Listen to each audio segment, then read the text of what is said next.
Brasil hoje enfrenta uma dessas maiores crises em termos econômicos, políticos e institucionais. É uma crise não trivial, de difícil entendimento e difíceis saídas para o futuro.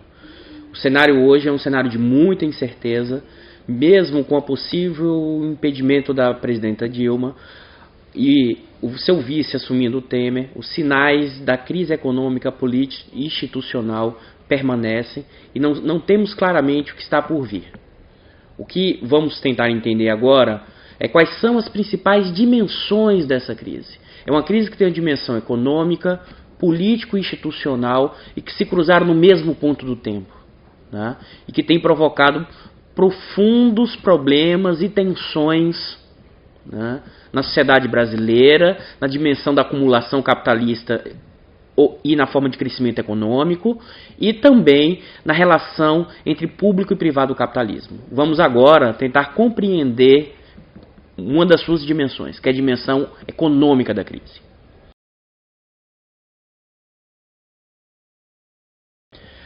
A dimensão econômica da crise, e na verdade entender o governo Dilma e entender a crise é datada. A crise é 2015. Tá? Não é ao longo do governo Dilma. A queda do PIB de 3,8%, a queda da formação bruta de capital de 14,1% no ano, a queda do consumo das famílias de 4%, é um ponto no tempo muito forte.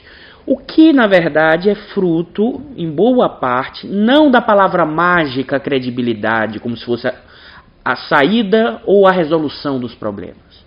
Na verdade, você teve, né, uma gestão de política macroeconômica, problemas nessa gestão, escolhas mal feitas e que levaram a dificuldade ao longo do governo Dilma e que se aprofundou mais ainda no ano de 2015 com a decisão de adotar um ajuste fiscal draconiano.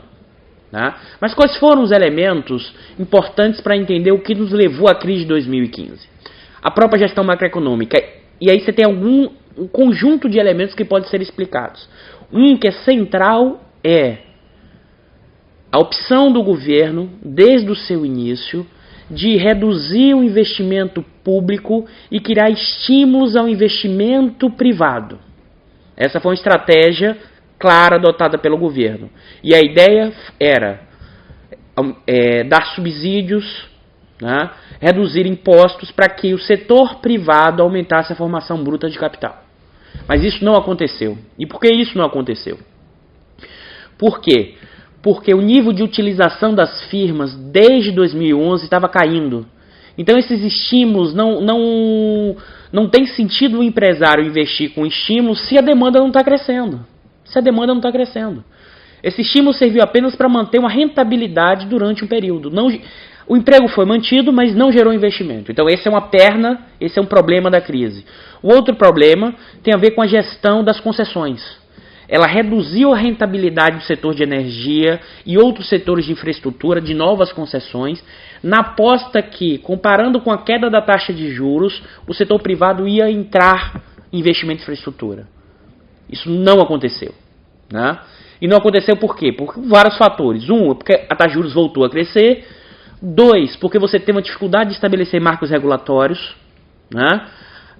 O setor empresarial negociava, por o caso dos portos, negociava com o ministro fazia o marco regulatório, a Dilma dizia que não pode, refazia todo o marco. Então, o time desse processo foi enorme, isso foi gerando problemas de crescimento menor. Junto com isso, um cenário, principalmente a partir de 14, 15, de queda do investimento da formação bruta de capital da Petrobras. E aí qual é a questão central? Os gastos e os investimentos autônomos do governo foram reduzidos fortemente. Isso não estimulou o investimento induzido, o consumo induzido, e isso foi gerando um crescimento mais baixo. Mas até então sem crise, um crescimento mais baixo. A crise é datada, é 2015. Né?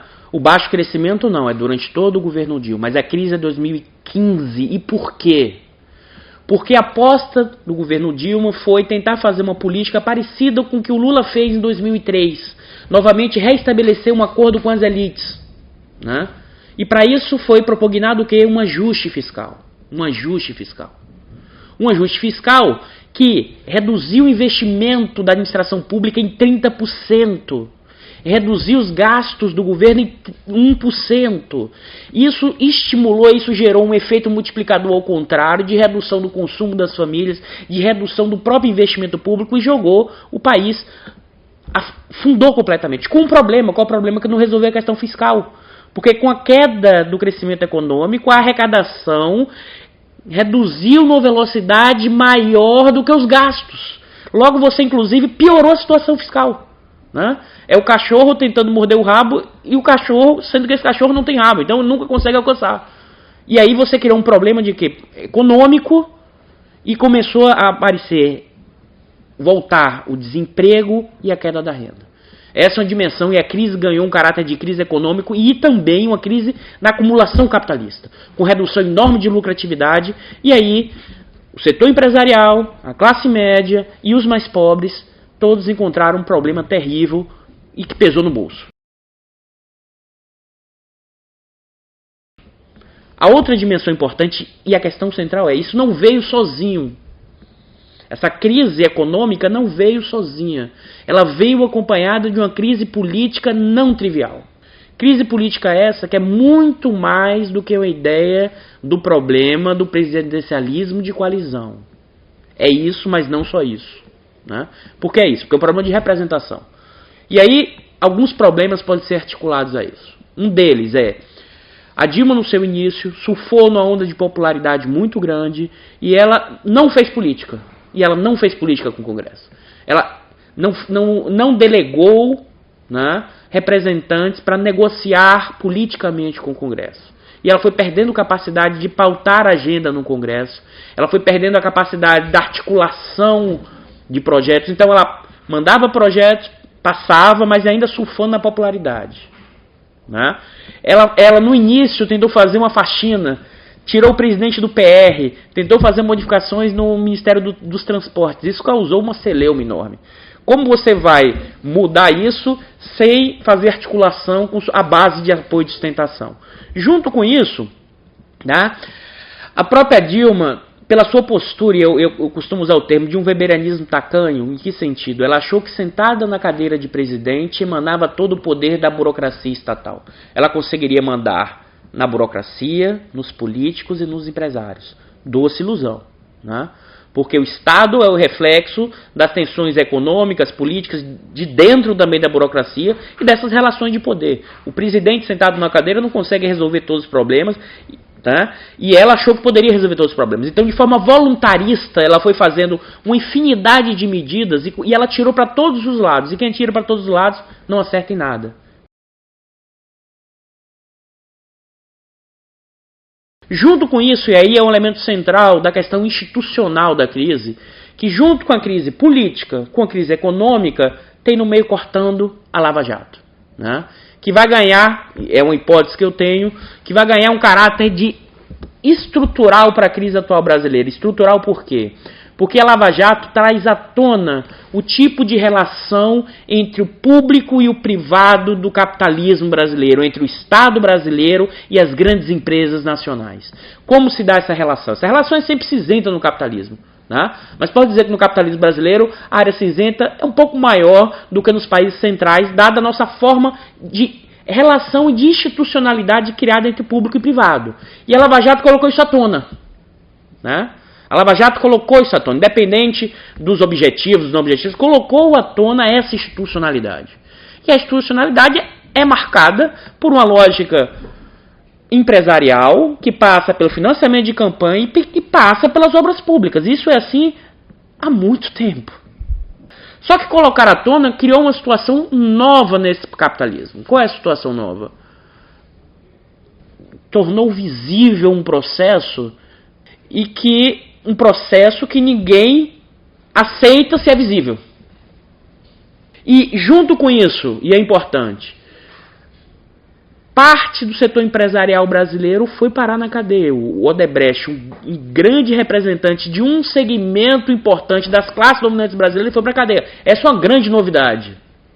É uma grande novidade e exclusive vai ter impactos não triviais daqui para frente. Ao mesmo tempo, isso tem um efeito, juiz de primeira e segunda instância, dado o efeito de demonstração do Moro, de também adotar processos parecidos. Então não é só Lava Jato, é o efeito das Zelotes e o efeito de outras operações que estão por vir. A questão toda é, me parece que dificilmente você reconstrói novas relações entre o público e privado com Lava Jato ou qualquer tipo de investigação operando continuamente. Uma hora vai ter que parar e vai ter que se reconstruir essa relação entre o público e o privado.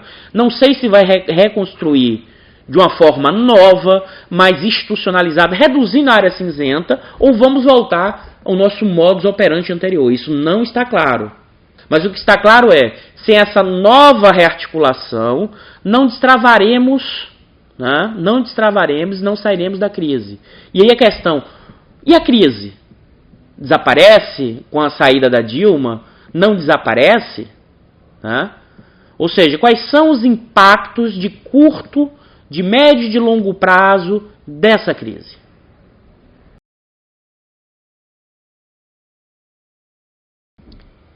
Uma questão importante da gente compreender hoje é o seguinte: a crise ganhou uma dimensão estrutural. E por que estrutural? Porque ela tem elementos de crise no processo de acumulação capitalista, porque ela tem um processo de crise na gestão política, na cena política entre Congresso e governo, e ela tem uma dimensão do que? Da relação entre público e privado, dados os efeitos da Operação Lava Jato. Logo, você desestruturou a ponte da acumulação, a ponte da política e a ponte entre público e privado. E como reconstruir isso? Ou quais são os desdobramentos de curto e de longo prazo desse processo? No curto prazo, o desdobramento, que está muito claro, o processo de impeachment avança e é certo. Dificilmente o impeachment não vai acontecer. Na verdade, o desdobramento de curto prazo e o impeachment acontece não porque a Dilma fez pedalada, não porque a Dilma assinou um decreto de lei orçamentária, mas na verdade o impeachment vai acontecer porque o governo perdeu a capacidade de construir pontes na acumulação, na política e entre público e privado. Até novembro, parte expressiva dos setores dominantes não apoiavam o impeachment. O setor bancário, parte do setor produtivo, diziam que o impeachment poderia piorar a situação da crise econômica, poderia criar uma instabilidade ainda maior. Mas isso foi mudando de cenário mês a mês, até que nos últimos meses, todos os setores dominantes brasileiros passaram a apoiar o impeachment. Então, como eu comentei, a Dilma não caiu por causa da pedalada, a Dilma caiu porque você perdeu capacidade de destravar a acumulação. E o setor dominante percebeu isso. Olha, com esse foi, não tem mais jeito. Mas, além disso, ela foi perdendo, e ela já vinha perdendo desde o seu início, a capacidade de dialogar com o Congresso, com a Câmara e com o Senado. Dadas aquelas suas posturas iniciais em curso, de menosprezar o Congresso Nacional, o Congresso Nacional agora, num cenário desse, tendo o sinal dos setores dominantes, falou, não tem como, o governo é insustentável. E, ao mesmo tempo, a relação entre público e privado desarticulado ainda sob efeitos da Operação Lava Jato. Ou seja, o governo ganhou insustentabilidade de tentar reconstruir novas pontes, saídas da crise de acumulação, da crise política e da crise político-institucional da relação entre público e privado. A aposta é Temer.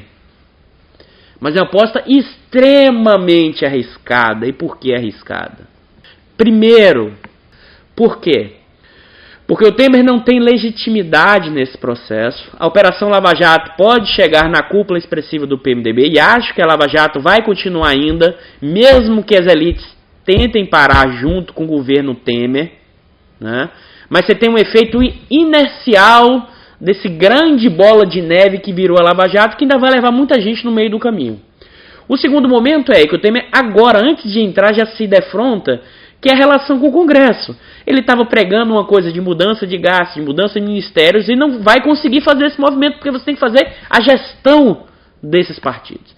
E no campo da acumulação e do crescimento, a proposta do Temer parece surreal. E por que parece surreal? Porque a proposta agora, junto com a Fiesp, é reduzir em 30 bi o investimento público. Isso vai implicar, pelos meus cálculos aproximados, e uma queda do PIB em 1 ponto percentual a mais do que o está planejado para esse ano. Em vez de cair em 3,8, a previsão é a 4,8 ou até 5. Isso se torna insustentável porque parte desses setores mais pobres não vão admitir um governo ilegítimo, mas que não vai conseguir gerar emprego nem renda. Você tirou um pelo outro, contaminado. Então, no curto prazo, nós vamos ter problemas macroeconômicos, políticos, institucionais, no mínimo por mais 2 anos. No mínimo durante esse governo provisório do Temer. A questão toda que está posta é como pensar o longo prazo. Qual ponte construir e como isso vai acontecer. E aqui tem um ponto que para mim são 2 sinais mais estruturais do capitalismo brasileiro. As pontes que vão tentar ser construídas, não necessariamente que vão ser construídas. E aqui eu acho que tem período de crise mais longo. Tá? Por quê? A primeira ponte que está colocada no cenário é a tentativa de trazer de volta novas rodadas do modelo neoliberalizante dos anos 90. Reforma da Previdência, reforma trabalhista, reforma da terceirização, isso tudo com o objetivo claro de reduzir custo da força do trabalho. Ou seja, reequilibrar no sentido do capital, dos setores dominantes, dos empresários, a relação entre capital e trabalho, ou seja, entre empresários e trabalhadores. Essa é uma tentativa, é um avanço que vai tentar ser feito e o plano do Temer, a ponte para o futuro, aponta para isso. Tá? Com apoio da Fiesp, mas com apoio de boa parte do segmento empresarial. Só que aqui tem um problema. E qual é o problema dessa situação? Na forma como se estrutura esse plano, no curto e no médio prazo, isso tende a aprofundar a recessão. Aí você poderia me perguntar, mas Eduardo, por que em 2003 e 2004, quando o Lula fez o ajuste, a economia cresceu? Porque lá você tinha um cenário internacional favorável, que teve estímulos de forma indireta para as empresas exportadoras, que deram um boom no investimento. Isso não vai acontecer hoje. Por quê? Porque as empresas estão endividadas em dólar, o endividamento está aumentando, o nível de utilização está caindo. Não vai ser as exportações que vão salvar o Brasil no mundo desacelerando. Né? Então você cria uma encruzilhada. E a encruzilhada vai tentar esse modelo, mas isso não vai gerar emprego e renda, e isso vai bater num ciclo eleitoral, porque os de baixo se acostumaram com outro mundo. E por que se acostumaram com outro mundo? Os de baixo, independente ou não de aprovar ou não o governo PT, você tem uma saída de população expressiva da miséria absoluta. E foi apresentado ao capitalismo, né? Ao cheiro do capitalismo. E o capitalismo tem um cheiro de perfume Chanel número 5. É cheiroso pra caramba e todo mundo quer desejá-lo. Né? O que implica que essa população que passou a ter consumo, sua televisão de plasma, sua geladeira, sua prestação do carro, vai dizer para esse pessoal que agora não tem mais? Era um sonho? O Chanel nunca existiu na sua vida? Ou seja, foi uma fantasia? Desculpa, isso não funciona. Ah, isso vai gerar revolta? Não sei, mas isso no ciclo eleitoral trava o processo. E no sentido mais amplo do bloco das frações capitalistas e desse rearranjo, nós vamos ter um novo cenário. Um novo cenário por quê? Porque você tem a redução do papel das empresas construtoras nacionais, você tende a ter uma desnacionalização acelerada e a reconfiguração de um novo bloco no poder a partir do quê? De novas empresas transnacionais, de uma abertura maior, e aí, nesse caso, uma redução da capacidade de construir um projeto de mercado nacional e integrador dessa população. E aí, qual é a questão? A questão é que as pontes estão difíceis de serem construídas, não tem sinais claros, e o impeachment, o impedimento, a saída da presidenta Dilma, é mais um elemento que não vai gerar grandes transformações nesse processo, porque a crise ganhou um caráter estrutural, as saídas que estão postas são pela via de um retorno a elementos dos anos 90 que não cabe no Brasil e não cabe no mundo, né? No contexto atual.